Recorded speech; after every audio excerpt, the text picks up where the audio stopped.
Hello everyone and welcome to the lab. Today we are going to do an experiment, and the purpose of this experiment is to determine the empirical formula and using the percent composition of a compound that we're going to make, which will be magnesium oxide. And essentially this is going to relate to the law of definite composition and the law of multiple proportion. The reaction that we're going to perform is just very simple. We're going to heat a piece of magnesium and we're going to make some magnesium oxide.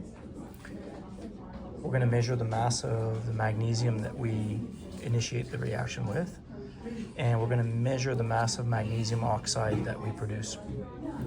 Using those two masses, we will be able to deduce the mass of the oxygen that reacted using the law of conservation of mass, whereas the total mass of the reactants is going to be equal to the mass of the products.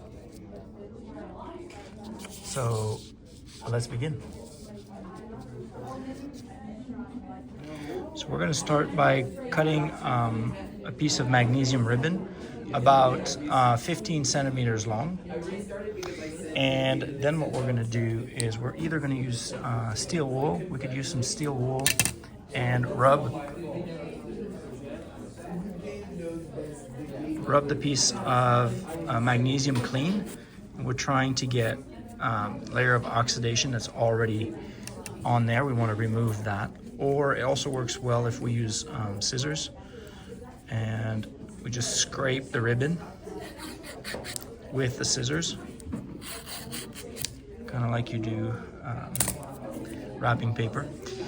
And then what we're going to do is we're going to wrap, once it's nice and shiny, we're going to wrap this around the pencil or a small graduated cylinder and create like a spring-like shape. And this is what we're going to use in our crucible. So we're going to weigh the crucible and cover, and then we're going to weigh the crucible, the cover, and the piece of magnesium together. Let's go to the scale. All right, so we're going to measure just the mass of the empty crucible and the cover.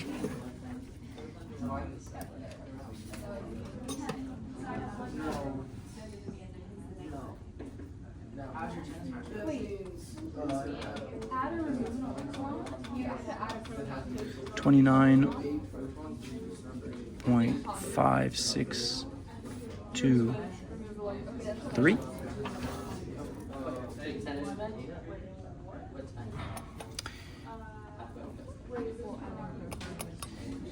And now we're going to add the magnesium to it.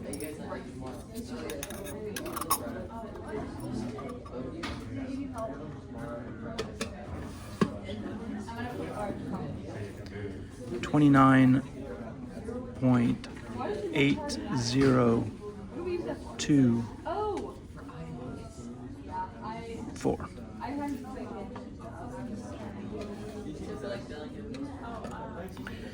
Now, of course, using these two mass numbers, we can calculate the mass of the magnesium, right, which would be the difference between the two. Now we're ready to perform the reaction. To perform this reaction, we're going to heat the crucible for 3 minutes on a very hot flame.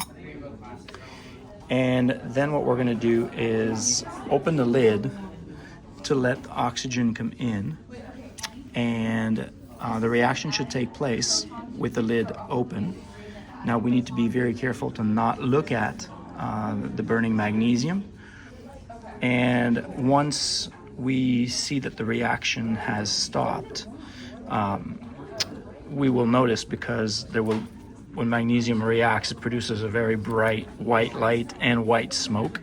So when we don't see that happening, what we're going to do is we're going to deposit the lid back on, cracked open, and we're going to continue heating for 4 minutes. And this is just to ensure that the reaction's got completely finished and that hopefully all of the magnesium has reacted. All right, let's go do that. Our reaction has gone for 3 minutes now. The bottom of the crucible is red hot. It should be ready to go. We're going to remove the lid, not look inside with just our bare eyes, and we should be able to see the reaction happening now.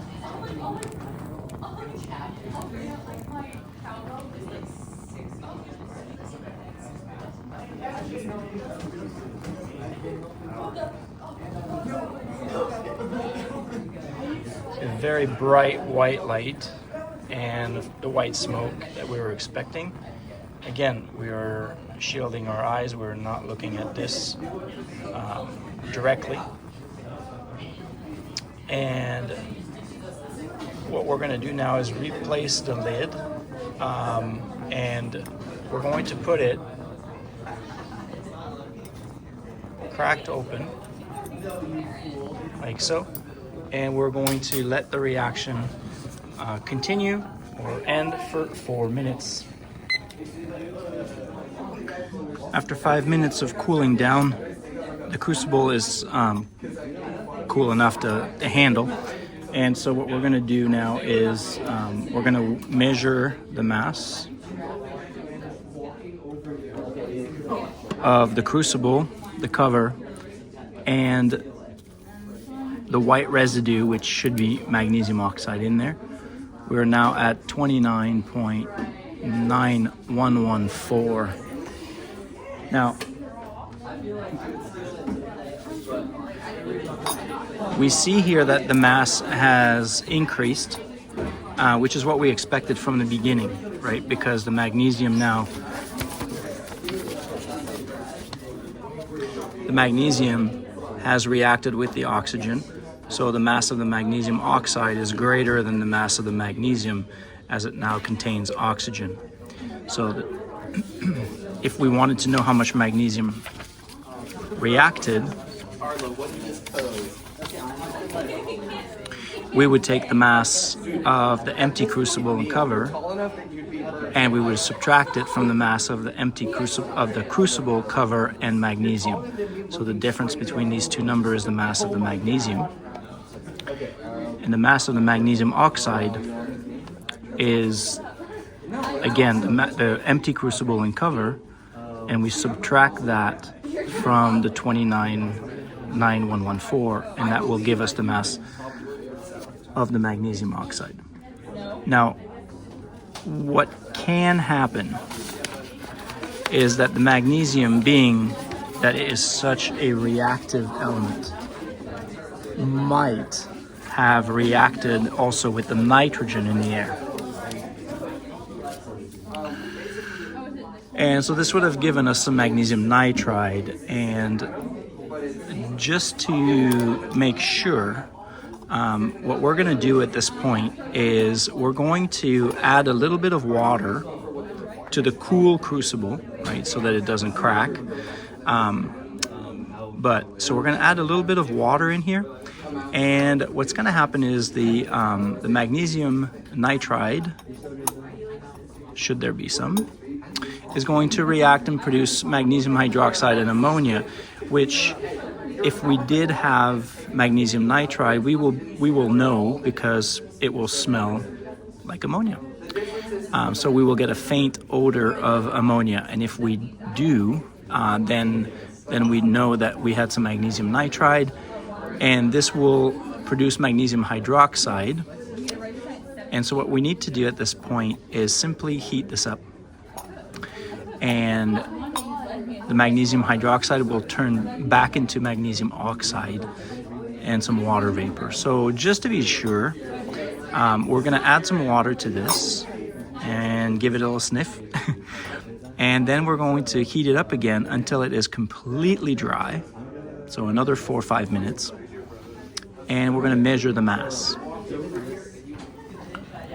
So now after 4 minutes of additional heating, everything is dry. So we're going to turn off the heat and let this cool down for another 5 minutes before we take the final mass. So after 5 minutes of cooling, we are now at 29.9336 or 29.9338. We're now ready to do our calculations. Okay, now that we've completed the experiment, we can proceed with the calculations. So here we had the original mass of the crucible. It was empty, just the crucible and the lid. Then we put in the magnesium ribbon in it, and this is the mass of the crucible, the lid, and the magnesium. We heated it once. Then we added some water to get rid of the side reaction of magnesium nitride, and we heated it again. And now our final mass of the crucible, the lid, and the magnesium oxide. So the difference between the two values here would be the mass of the magnesium, because that's what we added to the crucible. The difference between this number here, this is with the magnesium before heating, and this is with the magnesium oxide after heating. So the difference between these two numbers is the mass of the oxygen that was added.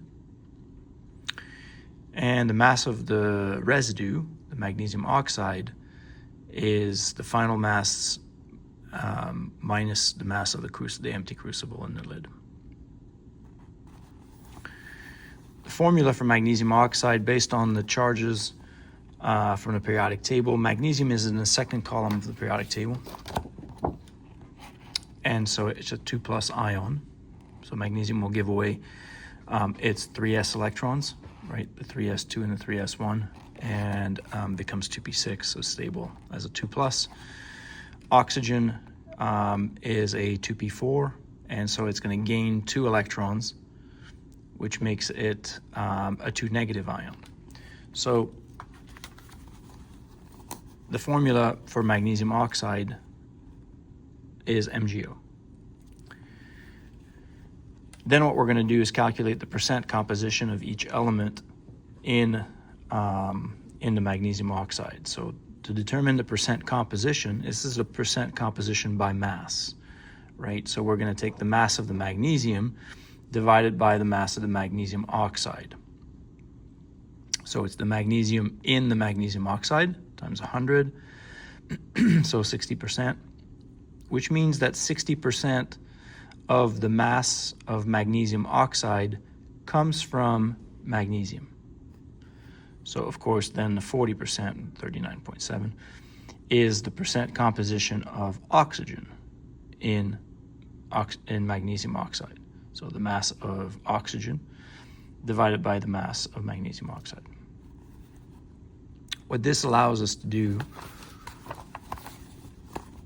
is to calculate the mass of magnesium and also oxygen, but the mass of the magnesium in the magnesium oxide that we produced. So the mass of the residue is 0.3715, right? So in pink here, the mass of the residue, again, is the final mass minus the empty container.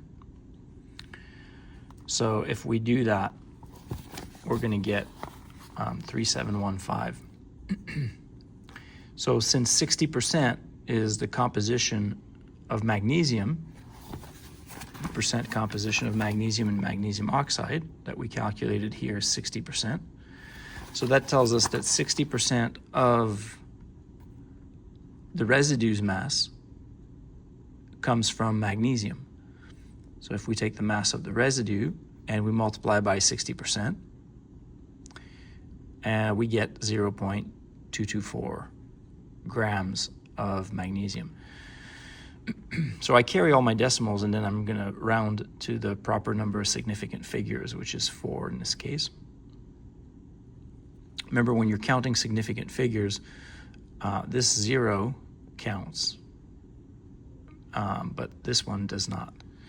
The zeros in front of the numbers do not count as significant, because you could rewrite this as 2.240 times 10 to the negative 1, and you wouldn't have lost any precision into the measurement, right? But this 0 is important because the 0 is significant as it marks which digit has an uncertainty, right? So only the last digit is an uncertain digit. So the 0 is uncertain, but it's important, it is significant, because it tells you that the 4 is a certain number, not an uncertain number. Now, if we're looking at the mass of the magnesium ribbon that we put in at the beginning, so this is the original mass of the magnesium that went into the reaction, that the little coil, little spring-like piece of magnesium. So this was 0.2401 grams. Well, now we just said here, we calculated up here that 0.2240 grams of magnesium are found in the residue. And we used 0.2401 grams in the beginning. So what this allows us to deduce is that not all of the magnesium seems to have reacted, as we started with 0.24 grams, and we're only finding 0.22 grams in the residue. So there is a little bit of magnesium that has not reacted. And this is what we can calculate here at the end in number 6, amount of magnesium that we put in and the amount of magnesium found in the product. So the magnesium found in the product, compared to what we started with, is 93%. So this leaves us with a 6.7% here of magnesium that did not react. But we are confident that we made MgO. And because if we look at the empirical formula, which is the smallest ratio of moles of each element, we can calculate the number of moles of magnesium in the residue and the number of moles of oxygen in the residue. And so we did that over here. Taking the mass of magnesium, dividing by the molar mass of magnesium gives us the number of moles of magnesium. And this is the mass of oxygen divided by the molar mass of oxygen, which gives us the moles of oxygen. And again, the mass of oxygen we calculated here because it was different, the difference between before the reaction and after the reaction. We see that this is very close to 1-to-1 as far as ratios of mole. So the moles of magnesium at 0.0098 and the moles of oxygen at 0.0082. So if we divide them both by the smallest number, we get 1.2-to-1. Rounding to the nearest whole number ratio, right? The empirical formula is the smallest whole number ratio. So we do get a 1-to-1 ratio of moles.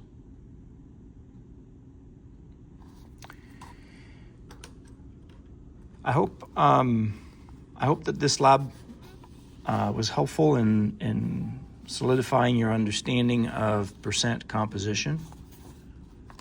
So we calculated the percent composition and the empirical formula, and also the molecular formula, which is calculated here at the end.